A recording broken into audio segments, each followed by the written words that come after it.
And another mistake that people make is getting their loop too hot. So they'll put their loop into back to incinerator, and if it's glowing, it's way too hot. So even though I wasn't leaving it in too long, I always cool it onto the blank auger, um, so that I know it won't kill the bacteria. But what you could also do is just, like put it in for 5 seconds. You don't need more than that. And then you can just let it cool before you streak for a few seconds. That also works. And then a less common mistake that people make is that they don't understand that they need to draw from the previous quadrant. So if you just start streaking in here, and then just start streaking in here, and then just start streaking in here, you're not gonna grow anything. But like it is intimidating to do this, so I understand that people make mistakes, because it's also really fast, so it'd be hard to do it right the first time. So I'll do a few plates where I make these common mistakes so that you can see what it looks like when it has grown. So we'll start a new plate.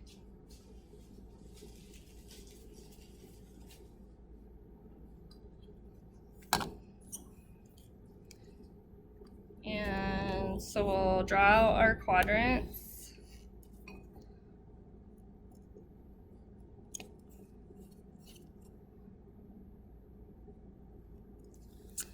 And then we will call this mistake number 1.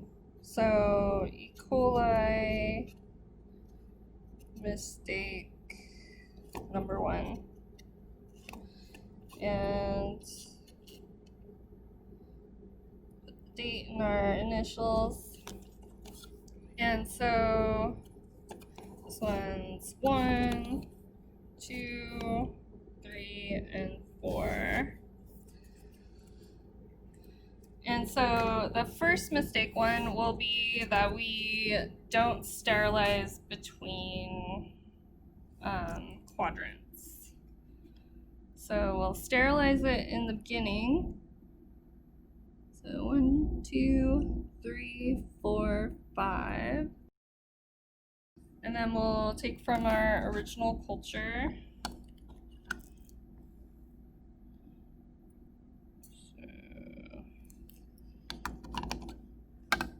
And we'll streak it into 1.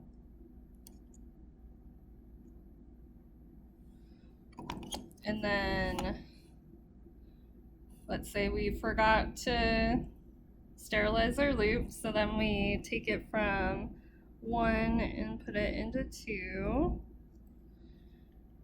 And then we still didn't catch ourselves, so we take it from 2 into 3.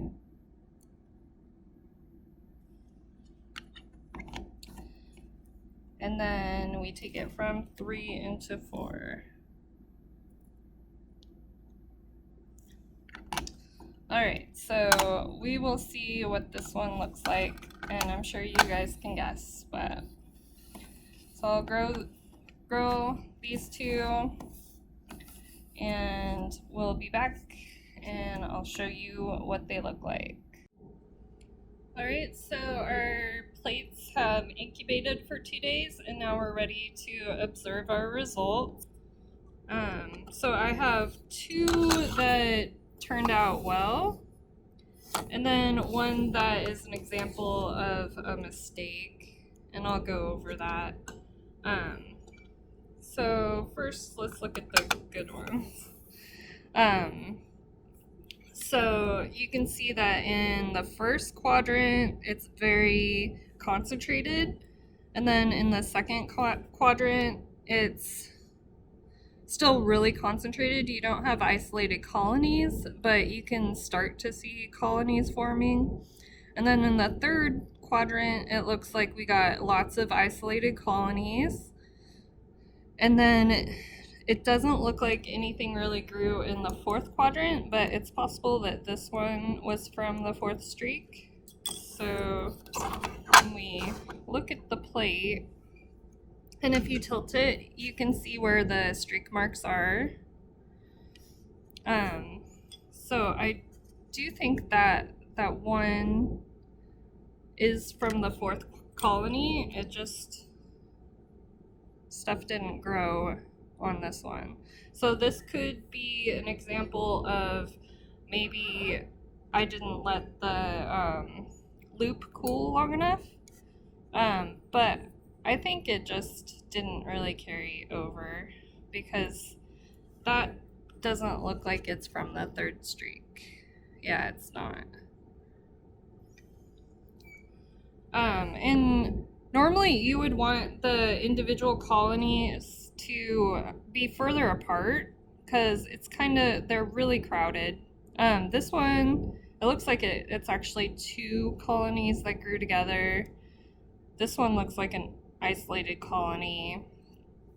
And so this is also a good example. It's actually a better example because see, we have a lot more space between the isolated colonies. So it's really concentrated in the first quadrant, really concentrated in the second quadrant. And then we started getting the individual colonies in the third quadrant, and nothing grew in the fourth quadrant. And I think that's pretty typical that you'll either get isolated colonies in the third or the fourth quadrant. So I would probably use this one. And then also when you would be using these to do other tests, you would want to take from the isolated colonies so that you know it's a pure culture. But if you're not seeing multiple different types of colonies grow, then everything on the plate is a pure culture. But those would be the best to take from so that you know. And so this is my E. coli mistake. So we went over a few examples of common mistakes that students make. And this is where you didn't sterilize your loop between the quadrants. So you can kind of see individual colonies, or not individual colonies really, but you can kind of see the shapes of the colonies, but they're all grown into each other. So you don't have isolated colonies, and you would just have to start over. And so you basically lost a week if you did this. And then another example would be if your loop was too hot, you would basically just not see anything grow into, so say, and that can happen either, so you're sterilizing your loop from 1 to 2, 2 to 3, 3 to 4. So there's 3 opportunities for your loop to be too hot for the bacteria to survive. And so what you would see is after 1, you would just see nothing grow in the other quadrants.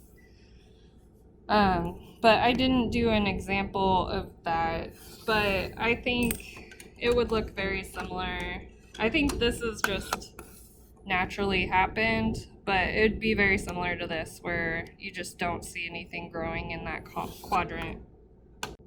Alright, so I think I found an example of what happens when your loop is not cool enough to actually transfer the bacteria. This plate, it looks like I probably messed up at quadrant 2. Yeah, well, there's a little bit of growth at the beginning of quadrant 2. Um, so that's what your plates might look like if you don't allow your loop to cool. And you can tell I did do it, but you know, like if nothing's growing in the second quadrant, then when you try to pull from the third quadrant, nothing's going to grow as well. So there's an example for you guys. Don't repeat my mistakes.